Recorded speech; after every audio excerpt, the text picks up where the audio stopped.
L'invité de la matinale. Sur la première. Bonjour Loïc Brocard. Bonjour. La campagne anti-HPV a commencé le 28 septembre dernier dans les collèges. En quoi ça consiste ? Alors ce programme, c'est une proposition de vaccination que l'on fait aux parents. Pour les parents des jeunes filles de 12 ans, on leur propose de venir vacciner contre le virus HPV dans les établissements scolaires, et cela de manière gratuite. Pourquoi cette campagne ? Alors cette campagne, elle est pour nous importante parce que le virus HPV, il est responsable de nombreux cancers, notamment le cancer du col de l'utérus, qui est une maladie importante en Nouvelle-Calédonie. Et qu'en termes de prévention, pour l'instant, sur ce cancer, la seule chose que l'on a, c'est le vaccin. Il y a les frottis aussi. Alors, c'est de la prévention, ce qu'on appelle secondaire, donc c'est du dépistage. Donc le frottis ne permet pas d'éviter les maladies et l'infection par le virus, mais il permet de détecter tôt.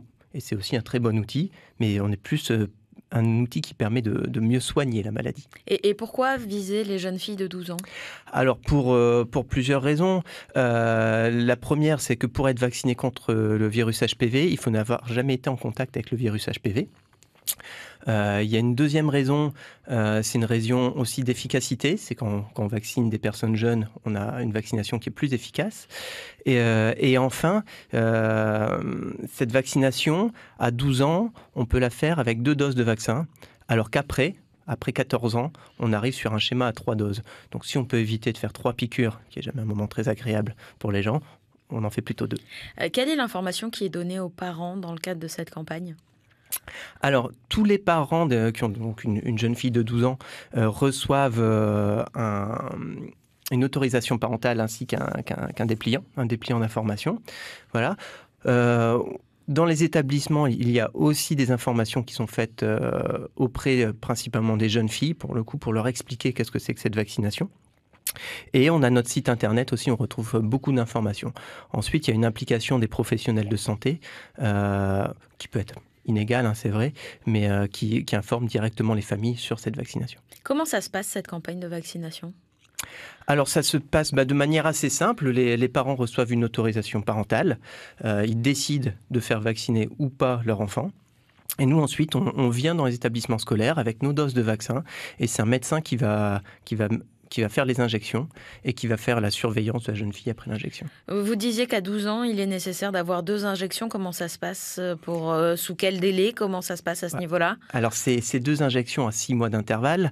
Dans les années normales, quand on n'a pas de Covid, on commence à vacciner en début d'année scolaire et 6 mois après, on revient dans l'établissement et on fait la 2e injection. Cette année, on s'est adapté. On fait la première injection au 2e semestre de l'année scolaire et on repassera à partir du mois d'avril l'année prochaine pour faire la 2e injection. Pourquoi ne pas vacciner les garçons ?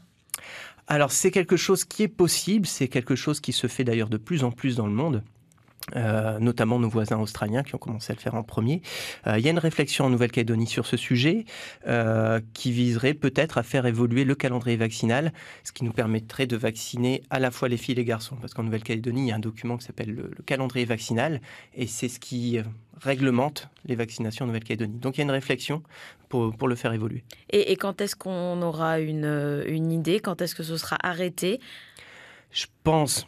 Après, on ne sait jamais ce qui peut arriver dans l'avenir, mais ça va être compliqué de l'avoir pour janvier de l'année prochaine, mais peut-être pour janvier 2022, du coup. Et qu'est-ce qui coince ? Ce qui coince, c'est pour l'instant, il y a des pays qui l'ont fait, d'autres qui ne l'ont pas fait. En métropole, ils le font à partir du mois de janvier. C'est des questions d'efficacité. Est-ce qu'on sera plus efficace en vaccinant aussi les garçons ? Est-ce que cette vaccination, elle sera aussi bien intégrée par les familles ? Le fait qu'on vaccine les garçons, parce que c'est vrai qu'on parle beaucoup du cancer du col de l'utérus, donc vacciner les garçons, ça peut paraître paradoxal, mais en fait pas du tout, parce que les garçons sont aussi vecteurs du virus. Et ensuite aussi des questions de coût qui sont importantes aussi. Parce que la Haute Autorité de la Santé a recommandé en décembre 2019, donc ça fait déjà presque 1 an, de vacciner les garçons de 11 à 14 ans, car le HPV ne concerne pas que le col de l'utérus, il peut provoquer des cancers de la verge, il peut provoquer des cancers de l'anus et de la gorge chez les hommes et chez les femmes.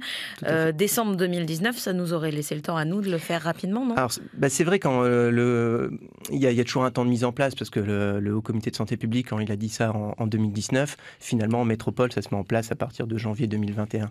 Donc on n'est pas non plus en décalage complet. Surtout si on regarde ce qui se fait en métropole, on est vraiment en avance en termes de vaccination anti-HPV.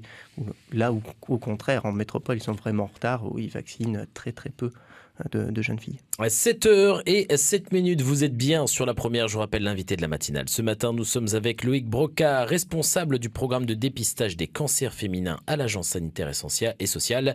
Le standard est ouvert, vous pouvez dès à présent poser toutes vos questions au 258 Charlotte Mestre. Loïc Brocard, le vaccin contre le papillomavirus a fait l'objet de polémiques, notamment des accusations de provoquer des maladies auto-immunes, de la sclérose en plaques. Quelle est votre réponse aux inquiétudes des parents à ce sujet ? Oui, alors c'est ma réponse, mais en fait je ne fais reprendre que les études qui existent.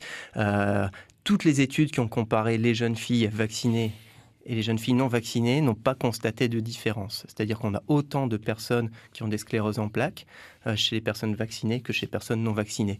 C'est un phénomène qu'on a déjà repéré sur l'hépatite B. Par exemple, en métropole, il y a une grosse polémique là-dessus. Et en métropole, ils ont un gros problème de vaccination avec l'hépatite B.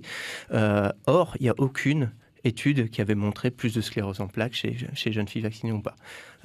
Si on reprend l'exemple de l'hépatite B, en Nouvelle-Calédonie, c'est une vaccination obligatoire. Tout le monde est vacciné contre l'hépatite B et on n'a pas plus de sclérose en plaques que dans les autres pays. Il y a des études ou en tout cas des arguments qui sont avancés comme quoi le vaccin développé par le Gardasil, pour ne pas le nommer, et l'autre vaccin serait orienté pour des personnes de souche européenne, ce qui fait qu'il ne serait pas adapté aux personnes qui ne sont pas de souche européenne, comme c'est le cas au Japon où il y a eu beaucoup de problématiques et où la campagne de vaccination a été interrompue. Est-ce que là aussi c'est quelque chose sur lequel vous vous penchez ? Alors on travaille dessus parce que maintenant on fait en Nouvelle-Calédonie la recherche de HPV. Donc quand on a une personne qui est malade, on va regarder s'il y a du HPV, on va regarder quel type de HPV on trouve. Et en fait, les HPV qu'on trouve en Nouvelle-Calédonie sont ceux qu'on retrouve dans le vaccin. Donc la réponse apportée correspond en tout cas aux pathologies qu'on a en Nouvelle-Calédonie. Mais la formule, la réception, enfin comment on le reçoit en fonction de notre patrimoine génétique peut être différent. On peut avoir en fonction de notre patrimoine génétique une réponse immunitaire à un vaccin qu'on nous injecte qui est différente, non ? Non, c'est vraiment la génétique dans le cancer du col de l'utérus, contrairement à d'autres cancers, par exemple comme le cancer du sein, elle a peu de place, quoi.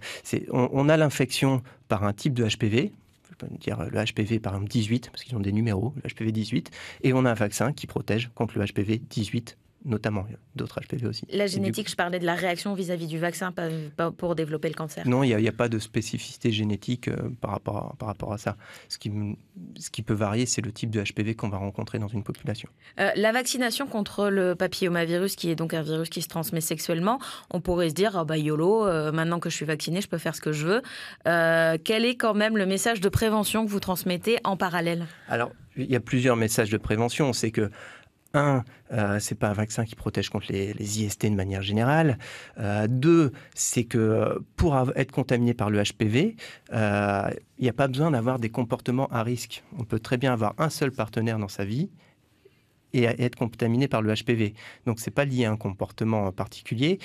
Je dirais aussi, on pense IST, donc on pense préservatif. Donc, préservatif, c'est très important. Il faut vraiment l'utiliser. Pourtant, le HPV va pas donner une protection. Le préservatif ne va pas donner une protection complète contre le HPV. Donc comment on fait si jamais de toute façon et qu'en plus le vaccin ne protège pas contre toutes les souches de HPV ? Alors ça veut dire que effectivement on n'a pas une protection qui est totale, qui est importante, on va dire 90%, mais il faut continuer à faire des dépistages même chez les personnes qui sont vaccinées. Et ensuite, qu'est-ce qu'on fait quand on est contaminé ? En fait, souvent on ne le sait pas parce qu'il y a 80% des personnes sexuellement actives qui ont été en contact avec le HPV. Donc c'est une infection qui est très très très répandue. On a quasiment tous été infectés par le HPV, mais en principe naturellement on va s'en débarrasser. Et dans quelques cas, le HPV va rester, il va se développer et on va avoir des anomalies au niveau des cellules. Donc en fait, ce qu'il faut faire, c'est continuer. Il faut se faire vacciner. Il faut, quand on peut, quand on est dans l'âge de la vaccination, et il faut continuer à se faire dépister tout au long de la vie. Quelle est la part de cancer du col de l'utérus en Nouvelle-Calédonie? Quel est l'impact en fait du papillomavirus sur le territoire? Alors l'impact du papillomavirus, puisqu'on a tous été contaminés, c'est pas quelque chose qu'on regarde particulièrement. On regarde dans les cas où le papillomavirus a causé des problèmes de santé. Donc en termes de cancer du col de l'utérus, sur les cancers invasifs, on a chaque année une vingtaine de personnes qui développent un cancer invasif, c'est-à-dire un cancer qui est quand même développé de manière conséquente. Et on a une centaine de personnes qui ont les stades précancéreux. Donc en fait, c'est les premiers stades de la maladie, du cancer. Et c'est une centaine de personnes chaque année chez qui on retrouve ce type de pathologie. Ça nous place en fait, si on regarde nos voisins ou si on regarde la métropole, dans une position où on a 2 fois plus de cancer du col de l'utérus en Nouvelle-Calédonie qu'en France ou en Australie. Voilà. Et comment on l'explique ? Alors comment on l'explique ? Certainement aussi un recours au dépistage qui est moins bon. Il y a encore une partie de la population qui n'a pas un dépistage régulier. Le dépistage, c'est important de le faire régulièrement. Faire un dépistage tous les 10 ans, ça ne suffit pas. C'est le frottis, on doit le faire tous les 3 ans. Qu'on soit vacciné ou pas vacciné, c'est quelque chose qui doit rester. Et j'en profite de le dire, ce n'est pas des choses qui s'opposent. Le dépistage et la vaccination, c'est vraiment 2 stratégies complémentaires. D'ailleurs, c'est aussi dans notre service qu'on organise les campagnes de dépistage pour le cancer du col de l'utérus. Donc, c'est vraiment 2 actions qu'on doit mener de front. Autre cancer qui est concerné aussi par vos services, c'est le cancer du sein. Oui. On est au mois d'octobre. Qui dit octobre rose. Quelle est l'action de l'ASS sur ce sujet ? Alors cette année, on a souhaité... chaque année, on fait des choses pour Octobre rose. Et souvent, on nous dit, vous parlez de la mammographie. La mammographie, c'est pour les femmes après 50 ans. On ne peut rien faire pour les femmes avant 50 ans. Il n'existe rien pour eux. Donc on s'est posé cette question-là. Et cette année, on a voulu orienter notre campagne sur l'autosurveillance. Donc, qu'est-ce qu'on peut faire ? Toutes les femmes peuvent faire. Qu'est-ce qu'elles peuvent faire pour se surveiller un peu et éventuellement détecter des petites anomalies qu'elles auraient au niveau des seins qui peuvent éventuellement être des débuts de cancer. Donc, on a fait plusieurs choses. On a fait une affiche qu'on commence à diffuser sur les principaux signes de la maladie. Voilà, qu'est-ce qu'il peut y avoir sur le sein, des écoulements, des bosses, des choses comme ça. On a fait un film d'animation qui explique comment on peut s'examiner les seins. Comment on peut se faire la palpation des seins. Et enfin, on a fait un flyer aussi qui reprend cette idée, qui montre en quelques images simples comment on peut se surveiller soi-même. Et comment faire passer le message ? Quel est le but de ce message ? Alors, le but de ce message, ça serait que toutes les femmes, environ 1 fois par mois, se surveillent par elles-mêmes et regardent si elles ont des débuts d'anomalies au niveau des seins. C'est vraiment ça notre objectif, c'est de faire une sensibilisation très globale au niveau de toute la population là-dessus. Et ça rentre dans un cadre qui est plus global, et c'est ce qu'on dit tout le temps, nous, quand on parle de santé des femmes, c'est que de toute façon, il faut se surveiller. Il faut se surveiller la poitrine, comme on se surveillerait des grains de beauté. Il faut tous les ans aller voir un professionnel de santé, un gynécologue, une sage-femme, pour avoir l'ensemble des examens qui peuvent être faits, des examens de routine, les examens qu'on fait alors qu'on n'est pas malade. Voilà. Donc nous, on est vraiment dans cette démarche de pouvoir dire aux gens, prenez soin de vous, surveillez-vous.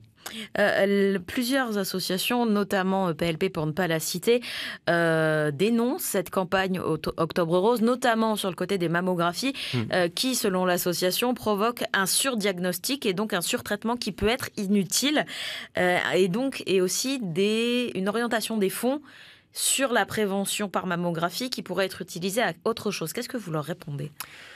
Moi, j'ai une réponse qui est assez simple. Effectivement, dans tous les dépistages, quand on fait du dépistage, on peut faire du surdiagnostic. C'est-à-dire qu'on peut détecter... Qu'est-ce que c'est le surdiagnostic ? On est obligé d'en parler quand même rapidement. C'est les faits d'aller... le surdiagnostic et le surtraitement. L'idée, c'est qu'on peut soigner des cancers qui n'auraient pas évolué. Et ça, dans tous les dépistages, ça existe. Voilà. On estime que sur le cancer du sein, c'est 10%. C'est-à-dire qu'il y a peut-être 10% des gens chez qui on va trouver un cancer qui vont recevoir un traitement alors que leur cancer n'aurait peut-être pas évolué. Pour l'instant, l'état de la science ne nous permet pas de dire qui a un cancer qui va évoluer, qui ne va pas évoluer. Donc c'est 10% des gens. Et à côté, il y a 90% des gens chez qui on va dépister un cancer et où on est sûr qu'il va évoluer. Et pour ce qui est de l'autopalpation, est-ce que c'est quelque chose qui ne pourrait pas remplacer la mammographie ? Non, parce que vraiment, la mammographie, surtout avec les appareils qu'on a maintenant, ça nous permet de détecter des lésions qui font vraiment quelques millimètres. Donc, il y a des choses qu'on ne peut pas sentir avec l'examen, avec la palpation. Mais encore une fois, c'est des choses qu'il ne faut pas opposer.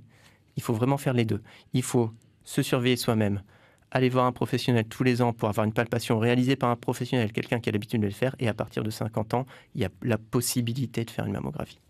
Pour les parents qui s'inquiéteraient, que ce soit pour le papillomavirus et les risques pour leurs enfants, que ce soit filles ou garçons, de 12 à 15 à plus tard, par rapport au cancer du sein aussi, comment ils peuvent trouver des informations qui visent à les rassurer ? Alors, sur le cancer du sein, alors le problème, c'est que de nos jours, il y a beaucoup de sources d'informations et il faut savoir faire un peu le tri dans tout ça. Donc, il y a des choses qui sont très intéressantes sur Internet, il y a des choses qui le sont beaucoup moins. Donc, il faut aller sur des sites qui sont un peu sûrs. Donc, il y a notre site de l'agence sanitaire qui est www.santépourtous.nc. Il y a l'Institut national du cancer. Et après, quelque chose aussi de très simple, c'est-à-dire qu'en Nouvelle-Calédonie, on a beaucoup de professionnels de santé et les gens peuvent tout simplement poser des questions à leur médecin. Loïc Brocard, responsable du programme dépistage des cancers féminins à l'ASS, l'Agence sanitaire et sociale. Merci d'avoir été notre invité ce matin. Merci à vous. C'était l'invité de la matinale. Sur la première. C'est pas trop tôt. C'est pas trop tôt. Avec Nico sur la